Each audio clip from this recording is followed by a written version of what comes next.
Welcome to The Explainer. Today, we're digging into the alleged financial crisis at one of the most talked about companies on the planet, OpenAI. So let's just start with the big question that's probably on your mind. OpenAI seems like this unstoppable force, right? The absolute leader of the AI revolution. And yet, behind the scenes, there are these growing whispers of a financial crisis so bad it could actually lead to bankruptcy. So how is it even possible? To really wrap our heads around what's going on, we have to look at this massive, massive gap between how we all see the company and what its financial reality actually is. Look, to the rest of the world, OpenAI is the undisputed king of the AI jungle, no question. But if you talk to Wall Street analysts and industry insiders, they're seeing some really serious signs of trouble.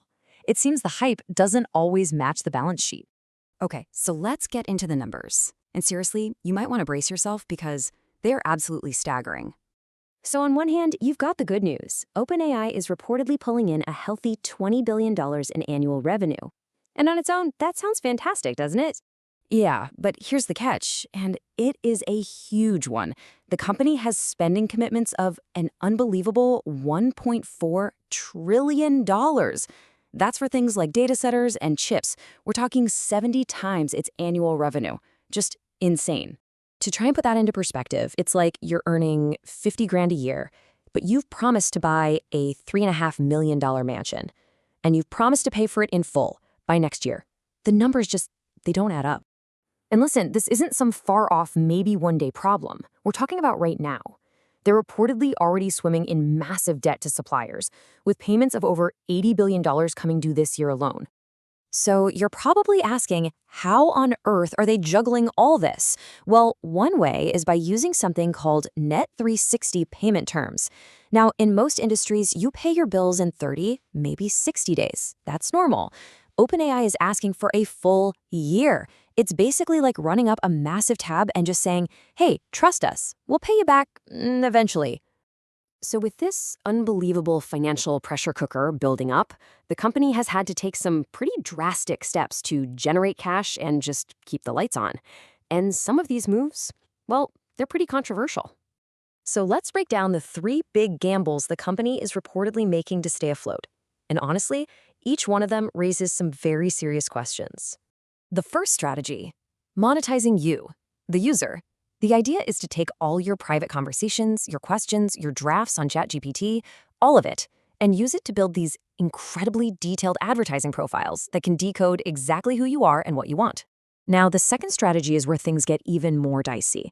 OpenAI quietly, and I mean quietly, removed its long-standing ban on military applications from its usage policy. And what happened almost immediately after? You guessed it, they signed a major deal with the Pentagon. And just to be clear, we're not talking about a minor partnership here. This is a deep integration with the defense establishment for, and I'm quoting here, warfighting capabilities, a move that seems to fly directly in the face of its original peaceful principles. And the third big move? Try to corner the market on a key resource, computer memory.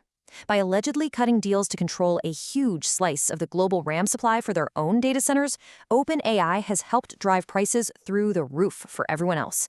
It's impacted the cost of everything from new laptops to gaming consoles.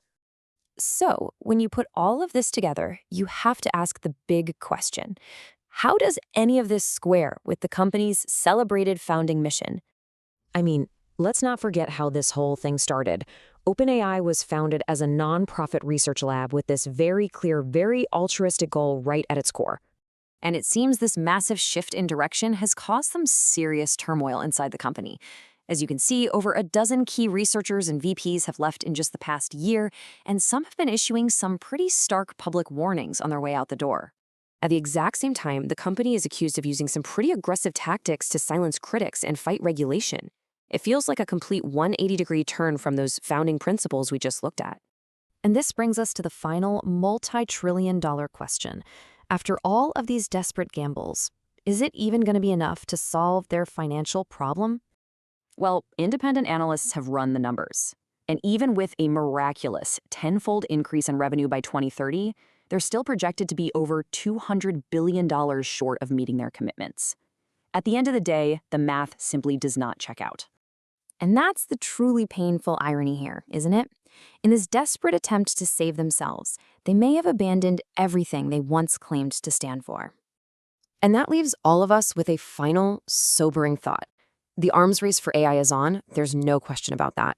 But the story of OpenAI forces us all to ask, what exactly would a victory in this race truly cost?